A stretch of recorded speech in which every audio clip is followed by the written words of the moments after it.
Good afternoon. Welcome to another edition of the Madison View. My name is Ralph Scott. I was reading a couple articles on the internet, and of course Tucker Carlson's back in the saddle again, if that's what you want to call it. He said that he didn't understand why people was mad at Hungary and Russia because they were Christian nations. I don't know. Let's see. Russia invaded someone, right? And that goes against the American way, right? You don't invade someone. We believe in defending ourselves, not conquering people. That's what we are as Americans. That's what we stand for. We do not stand for incurring I think I say incurring on other people's territory, invading it. It's just not what we do. I mean, it's what's made us what we are. It's the reason why we're respected as much as what we are in the world.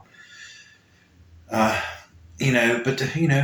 Tucker Carlson, the man of all men, without Tucker Carlson, men wouldn't know how to be a man, a man, pardon me. But, hey, that's, again, that goes right down to show you just exactly what the radical right-wing Republicans are. They're a cult. I mean, why would you even say something so absurd? I mean, I don't understand that other than the fact that, Putin's funneling money somehow or another. That's all I can figure. I figured Carlson and probably half the right wing of the Republican Party, Putin funnels the money somehow or another, probably through Bitcoin or something. I mean, it's just my opinion and my guess. And the way they act about him. I mean, you have a Putin rally, they said out there in Iowa, they come down to praising Putin every chance they can get. I mean, what else is that? I mean, he's got to be paying somebody something. I mean, come on, get real now. Which is another thing which kind of gets me to the war a little bit. I'm not quite sure what's going on, whether the Ukrainians are kind of right now battling amongst themselves a little bit, because I still think you have some people in Ukraine that I think want to be with Russia. It's like we have some people in the United States that wish the Civil War would have been won by the South. It's no different in the other nations. There's opposing points of view. I think they're struggling a little bit with that. Excuse me. I think he's going through and kind of sorting some people out and everything. He's trying to strengthen his position amongst the country and amongst the political, votes and all that kind of stuff, political sway. And he's talking about having an election and everything. And right now, the way I understand it, the Americans want them to punch through a little bit further toward the east and go down toward some kind of little sea right there. My opinion, it's like a little lagoon of the Black Sea. It's called the Sea of Azure or something. I don't know quite sure, but it would cut the land bridge off the Crimea, from Russia. Okay. And, they're trying to say that the Ukrainians are stalling on the front and all this kind of stuff. And the Russians are pushing back. I mean, obviously, I read somewhere that one town had to evacuate, and everybody's saying, no, we ain't evacuating. They ain't evacuating because the Russians, they can't move. They mine themselves in on Crimea. The way I understand it, from what little bit I've read, the minefields are so thick and they're so spread, across the whole entire front line. They've boxed themselves in with the minefields. They can't make any strategic advances to push against the Ukrainians. So when the Ukrainians clear the minefields, they're going to be wide open. They ain't going to know what to do. And I read also another article that's talking about how in Crimea, basically, the local citizens, they're trying to, the Russians are trying to do a militia with the local citizens. And the way I understand it, they have to pay them people like 4 times what they're paying the other Russian soldiers. I mean, they're basically bribing these people, is what they're doing. And saying what they're doing is they're messing over people with like their water services, their hospital, their health care and stuff like that. And they're paying these people. And basically, the way I understand it, about half the time, those people just won't do anything, which I don't blame them. And the article was basically titled Russia thinks that, Crimea will fight for Russia. And then it basically said, then you're second guessing yourself because he doesn't see it. The person in that article said he doesn't see it happening. So I mean, it's a war. It's a mess. It should have never been done. Putin, in my opinion, is just kind of out there in my book. He is definitely a megalomaniac of some kind. As all it comes down to it. I mean, there's a big time thing that's saying that Ukraine shouldn't even be able to invade Russia, and I say, why not? Russia invaded Ukraine. They not. I'll see. No, hell, march on Moscow. The way I feel about it, they tried to march on Kiev. Wouldn't bother me one bit. Deserve them right. In my book. And that's what a war's about, right? You start one, you better be ready to finish it. So I just think everybody's tying Ukraine's hands way too fucking much. Way too much, pardon me. Way too much. So, I mean, to me, it's just a mess, basically. Let me get into, I was reading a little bit more. Of course, the Trump conviction. Y'all know exactly how I feel about Donald Trump. Donald Trump's a treasonous traitor. He can say what he wants to, like I said in a previous video, there's some film over in Europe that basically followed Stone all the way up to January the 6th. And it was pretty evident, because Stone basically the day after the election said he wanted to start doing fake electors right then and there. They didn't even know if there was possibly even any fraud going on in the election. And like I said, all I can think of is what it was done is I think Donald Trump had people he knew of that went and voted for him twice. And he couldn't figure out why he didn't win.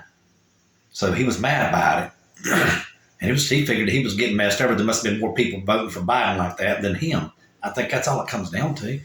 Because every one of these people that you go back through the news and you hear that get caught have all voted for Donald Trump. I don't recall any of them voting for Biden right off the top of my head. I mean, it's not been that many either. I mean, what's hit the news? What, about 20 people? Maybe 10? Somewhere around there. And they all voted for Donald Trump. And Mark Meadows and, who else? Somebody else in his cabinet voted twice. So, they voted twice for him. So, I mean, why do you think the man thought there was election fraud? Because they were trying to get by with it, But, it's just like anything else. I mean, in any system, there's flaws in the system. But overall, the safeguards of the system, from the way like I was explaining in one of the videos, is that, in my opinion, it would take probably 20% of the total vote for, like I say, there was 30 million people voted, right? So it would probably take at least 6 million votes to flip a presidential election. And I just don't see how you're going to get 6 million votes slipped to a system. I don't think our system is quite that bad. No system is perfect. And yes, somebody probably out there probably did vote twice and got by with it. Probably did. But, it's probably, I just don't. It wouldn't flip the election, I don't think.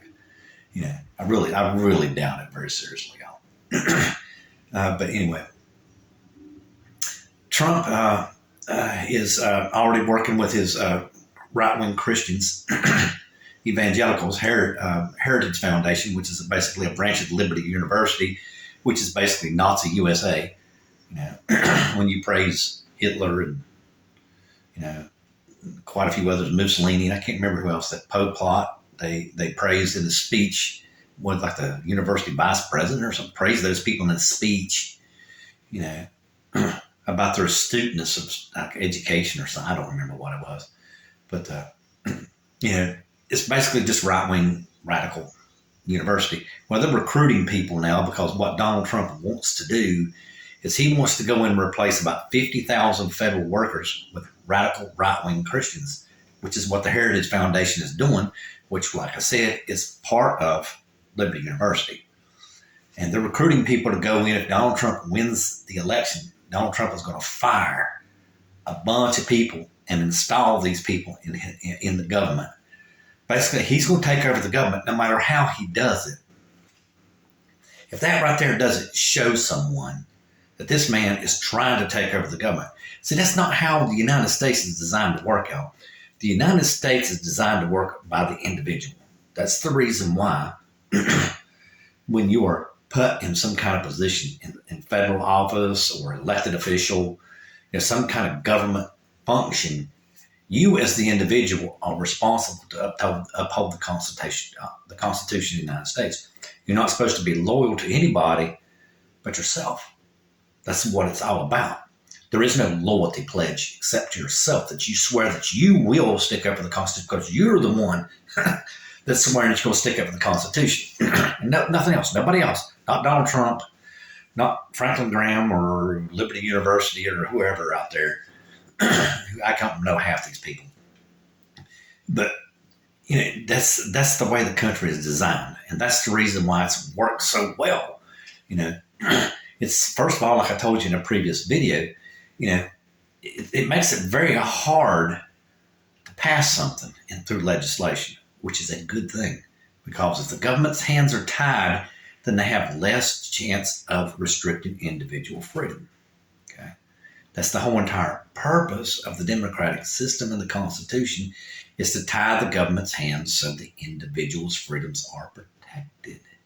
And a lot of people have forgotten that because they're more worried about, well, morality isn't this and morality isn't that. And like I told you in a previous video, morality is not survival. The United States is based on a liberal, capitalist, democratic society. And survival comes first. Morality comes second. Because there are so many different ways to look at morality. What one person considers moral, another person will consider not moral at all, or hypocritical.